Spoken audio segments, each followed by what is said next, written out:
Demi Allah, demi Rasulullah, nanti ketika mati akan terasa iman yang sesungguhnya itu seperti apa. Makanya banyak yang mati. Ketika mati banyak yang celaka dari kalangan orang-orang pintar. Orang-orang yang mengerti agama. Karena apa? Yang pertama, orang pintar mah kadang minteri. Yang kedua, orang pintar mah kadang-kadang merasa paling benar sendiri. Salahnya ditabrak.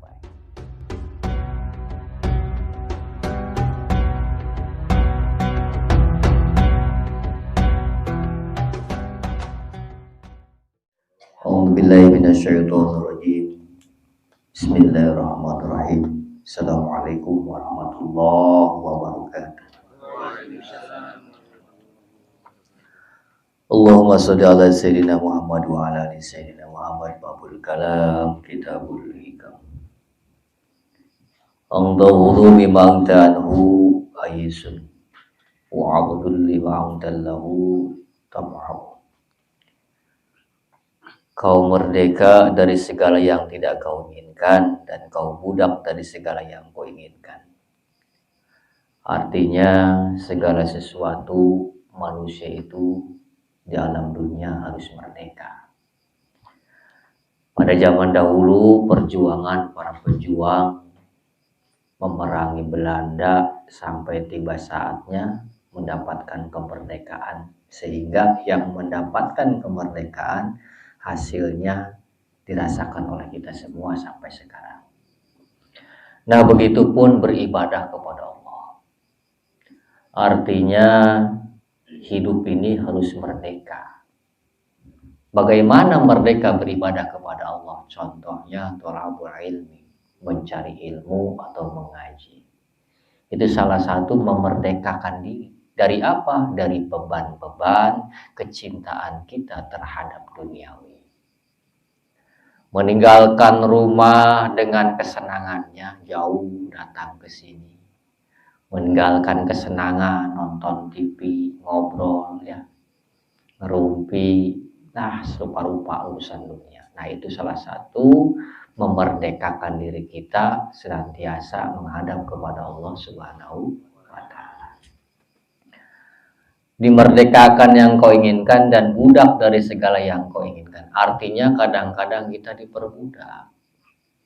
Diperbudak oleh apa? Oleh keinginan. Diperbudak oleh niatan-niatan urusan duniawi. Kadang lebih condong kepada urusan duniawi dibandingkan kepada urusan kemaslahatan pribadi, khususnya beribadah kepada Allah.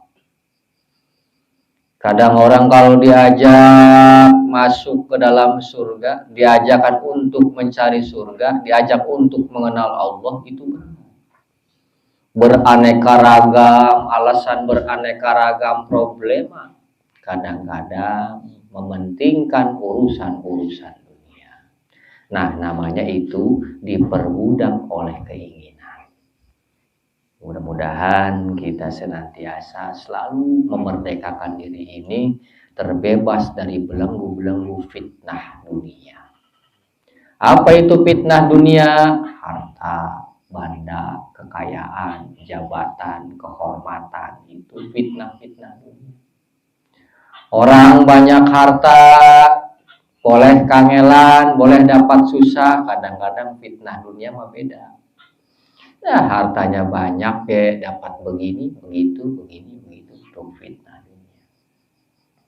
Ada lagi orang punya jabatan, itu fitnah dunia. Bagaimana punya jabatan tinggi, akhirnya banyak yang ngomong, jabatan jadi pejabat kan begini, begitu. Nah, itulah fitnah dunia. Makanya mudah-mudahan kita terhindar daripada fitnah dunia. Malam yuqbil Allah bimulatafatil ihsan wa yad'u alaihi bisalasihi imtihan. Siapa yang mendekatkan kepada Allah padahal sudah dihadiahi berbagai kenikmatan, akan diseret agar mendekat kepadanya dengan rantai cobaan. Nah, ini banyak yang terjadi kepada kita sesuai dalam kitab. Siapa yang tidak mendekat kepada Allah padahal Allah sudah menhadiahi berbagai kenikmatan, maka Allah akan menyeret mereka mendekat kepadanya dengan rantai cobaan. Artinya Allah sudah memberi kita nikmat lahir batin. Memberikan kita nikmat lahir batin sehingga kita kadang-kadang lupa kepada Allah. Tapi jangan salahkan Allah ketika Allah menyeret kita dengan berbagai rantai cobaan agar kita bersadar diri mendekatkan kepada Allah Subhanahu wa Ta'ala. Jadi ciri-ciri orang yang susah, banyak musibah, banyak problema itu artinya Allah sedang menarik, menyeret kita supaya kita kembali kepada Allah. Intinya Allah kasih sayang, menyayangi kita. Karena kenapa? Karena waktu senangnya kadang-kadang kita tidak ingat kepada Allah. Makanya Allah menyeret agar supaya kita dekat kepadanya dengan berbagai rantai cobaan. Itu bagi orang-orang yang dikasihi Allah. Tapi sebaliknya, banyak orang yang ditarik ke rantai penuh dengan cobaan kadang-kadang semakin jauh daripada Allah. Nah, itulah orang-orang yang tidak punya iman sama sekali. Makanya mudah-mudahan kita sedikit pun imannya ada. Karena yang paling terpenting nanti ketika mati itu iman. Iman lan takwa. Gusti Allah tidak menilai orang sakti, Gusti Allah tidak menilai orang yang pintar, tetapi iman lan takwa yang sesungguhnya. Makanya sholatnya hebat, kitabnya ngelotok, wah pokoknya segala-gala hebat. Artinya pintar, tapi imannya tidak ada, takwanya tidak ada, sama aja, diseret ke neraka. Jadi patokan orang itu ya awal ya akhir. Awalnya niatan iman dan takwa kepada Allah, maka akhirnya akan mendapatkan iman dan takwa kepada Allah. Makanya yang paling penting, yang sangat penting, ketika kita diberikan senang, kita istiqomah menghadap kepada Allah. Ketika kita diberikan susah, kita istiqomah kepada Allah. Karena dunia ini tempatnya ujian, tempatnya pembelajaran, tempatnya penuh dengan fitnah-fitnah dunia. Para hadirin, para jamaah majelis ilmu rahimahullah. Walam yashkuri na'ama faqad ta'arudha bizawaliha wa man saqalaha faqad fayaddaha biiqaliha. Siapa yang tidak mensyukuri nikmat akan kehilangan nikmat itu. Siapa yang mensyukuri berarti ia telah mengikat nikmat itu dengan tali yang kuat. Nah, ini yang harus kita perhatikan. Allah memberikan kita nikmat yang begitu luar biasa. Bahkan dalam firman-Nya Allah berketerangan, sesungguhnya jika kamu bersyukur pasti kami akan menambah nikmat kepadamu. Dan jika kamu mengingkari nikmatku maka sesungguhnya azabku sangat pedih. Nikmat itu tidak harus berupa uang saja. Yang paling penting nikmat batin. Nikmat batin yang pertama nikmat sehat, nikmat panjang umur, itu nikmat batin. Nikmat penglihatan, nikmat pendengaran, nikmat penciuman, nikmat gerak, nikmat rasa. Nah, itu nikmat. Bukan hanya sekedar materi nikmat itu. Nikmat itu bisa berbagai aneka ragam. Nikmat bisa ibadah, nikmat bisa sedekah. Nah, itu salah satu nikmat. Karena bagi Allah, orang-orang yang disulitkan bergerak mensyukuri nikmat Allah, maka itulah orang-orang yang tertutup dan ditutup oleh Allah Subhanahu wa Ta'ala. Makanya kita banyak bersyukur. Makanya ada makna alhamdulillah. Alhamdulillah, puji syukur kepada Allah. Artinya syukur di situ syukur dan syakur. Syukurnya menikmati apa yang Allah berikan kepada kita melalui kenikmatan-kenikmatan lahiriah. Syakurnya menerima nikmat juga atas segala perkara yang ditentukan Allah. Contoh sakit, musibah, perkara. Nah, itu syakur namanya. Makanya syakur itu akan berbuah sabar ketika dijalankan. Makanya kita sebagai manusia jangan syukur doang. Pengennya yang indah-indah doang, ketika dikasih syukur tidak mau. Nah itu. Makanya hidup di dunia yang terpenting tingkatkan iman. Iman itu seperti apa sih? Iman itu percaya dan yakin kepada Allah. Percaya atas perintah, percaya atas larangan, itu dilakukan, dijalankan dalam kehidupan. Dalam praktek luarnya, dalam praktek dalamnya, lahir dan batin dijalankan. Simpel hidup di dunia, mah nggak usah banyak neko-neko. Sekarang ayatnya meledek banyak ayat, sekarang dalilnya panjang banyak dalil, ngajinya hebat, tetap imannya nggak dipakai, mah nggak jadi apa-apa. Karena di dunia itu Allah menciptakan siang dan malam, laki-laki dan perempuan.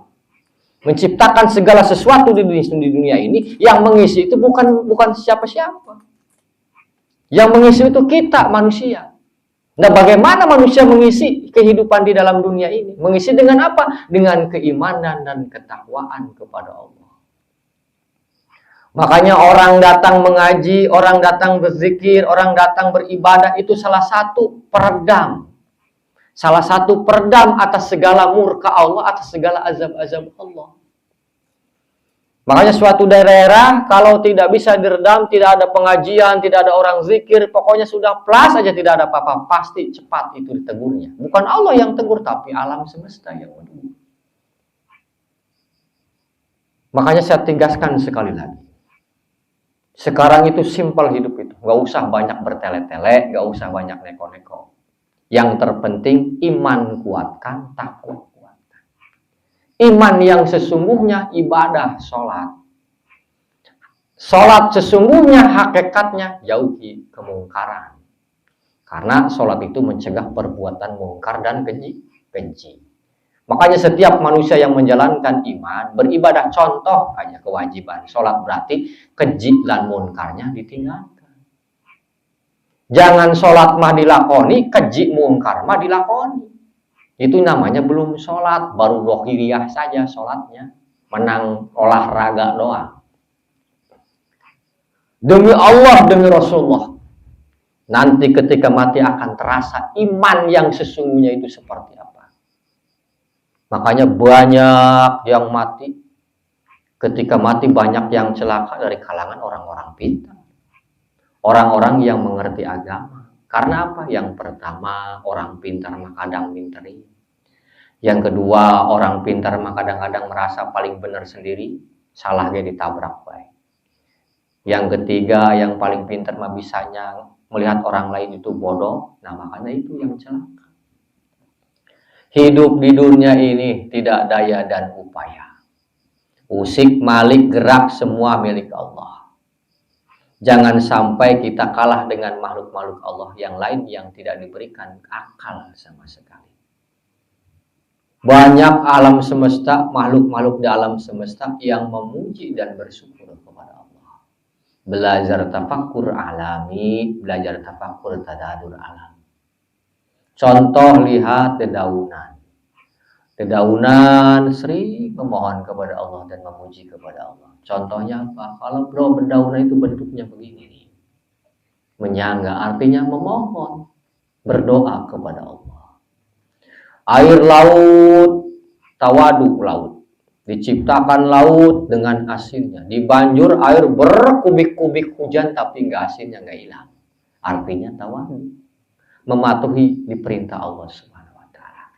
Dia besarkan ikannya, dia besarkan segala perkara tumbuhan di dalam laut. Yang makan siapa? Manusia. Ada laut marah? Nggak ada. Pohon menimbulkan buah-buahan. Yang makan hasilnya siapa? Kita. Nah, dari situ kita belajar bahwa nikmat Allah tidak pernah berhenti buat kita. Kadang-kadang kita digoncang oleh urusan perkara-perkara kehidupan, wajar, namanya manusia hidup. Kalau tidak mau digoncangan mah, tidak mau diuji mah, sudah makomnya innalillahi. Nah, baru nggak diuji, berhenti ujian. Kalau masih hidup sampai nanti tutup, itu ujian akan terus ada. Itu adalah salah satu penggodogan Gusti Allah supaya mengetahui keimanan dan ketakwaan seseorang. Makanya bersyukurlah atas segala nikmat-nikmat Allah. Jangan nikmat dohir saja. Nikmat mata bisa melihat dengan jelas. Nikmat penciuman bisa menghirup dengan jelas. Nikmat darah dialirkan ke paru-paru, paru-paru dialirkan ke sana, ke sini. Bang, kita tahu? Enggak tahu. Setiap hari jantung memompa.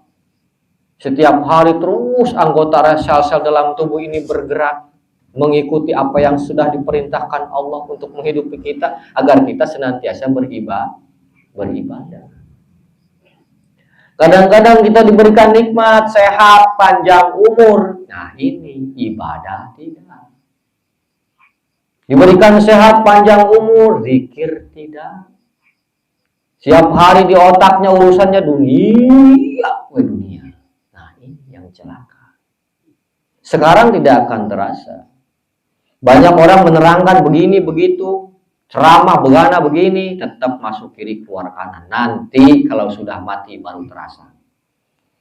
Kalau sudah mati jangankan 2 bulan begitu crop mati pasti pengennya balik lagi ke dunia kalau dikasih kesempatan. Walaupun dalam sehari saja balik lagi. Itu pasti begitu. Nah, makanya mumpung kita diberikan umur panjang, manfaatkan waktu kita untuk terus meningkatkan keimanan dan ketakwaan kepada Allah Subhanahu wa ta'ala. Khauf min wujudi ihsanihi ilaika wa dawama isa'atika ma'ahu an yakuna dzalika istirazan laka. Sanadzrizuhum min haitsu la ya'lamun. Surat Al-A'raf. Berhati-hatilah bila kebaikan Allah selalu kau dapatkan bersamaan dengan maksiat yang terus kau lakukan. Berhati-hatilah, bisa jadi itu adalah awal kehancuranmu yang berangsur-angsur. Allah Subhanahu wa ta'ala berfirman, kami akan menarik mereka dengan berangsur-angsur ke arah kebinasaan dengan cara yang tidak mereka ketahui. Jadi berhati-hati ketika orang melakukan maksiat, sholat boten, ibadah boten, unggal dina maksiat awan bengi tapi kuatah duitnya, gampang miliki. Pokoknya pengen napas saus keturutan. Nah, berhati-hatilah. Itu adalah awal berangsur-angsurnya Allah menghancurkan orang tersebut yang disebutnya istijrat. Artinya dieman tapi bohong. Disayang tapi bohong. Kadang ada orang yang tidak ibadah sama sekali, tidak mengenal Allah sama sekali, tidak mengenal Islam agama mah, KTP-nya mah Islam. Tapi tidak mengenal sekali, boro-boro sholatnya. Masjidnya aja dalamnya diganti karpetnya nggak tahu. Saking nggak pernahnya. Tapi hartanya banyak. Usahanya lancar. Istrinya 6. Lancar segala-galanya.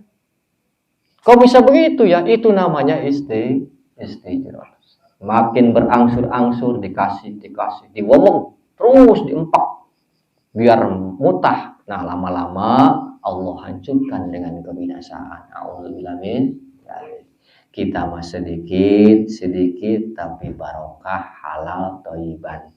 Artinya walaupun Allah memberikan kita rezeki pas-pasan, intinya yang penting mah barokah. Sedikit tapi mayang, halal, bisa menghidupi, bisa manfaat bagi keluarga kita khususnya bagi anak cucu kita. Ya, para hadirin, para jamaah majelis ilmu rahimahumullah. Makanya banyak-banyak bersyukur kepada Allah atas segala nikmat-nikmat yang telah diberikan. Nikmat lahir, nikmat batin, nikmat panjang umur, terutama nikmat batiniah. Nikmat batiniah ini tidak bisa dibayar dengan uang. Sekarang kemarin saja waktu COVID dihilangkan rasa, itu sudah hilang nikmat. Gede began. Udah takut segala-gala. Rasa doang Allah hilangkan. Makanya sekarang Allah berikan nikmat penglihatan, nikmat penciuman, nikmat gerak. Pergunakan segala nikmat-nikmat Allah, fasilitas Allah hanya untuk terus menambah keimanan, berbakti kepada Allah Subhanahu wa ta'ala. Oke, itu saja pengajian malam ini. Mudah-mudahan bisa bermanfaat. Yang pertama, banyak-banyak bersyukur kepada Allah. Yang kedua, dekatkan diri kita, isi alam dunia semesta ini dengan keimanan, ketakwaan yang sesungguhnya kepada Allah.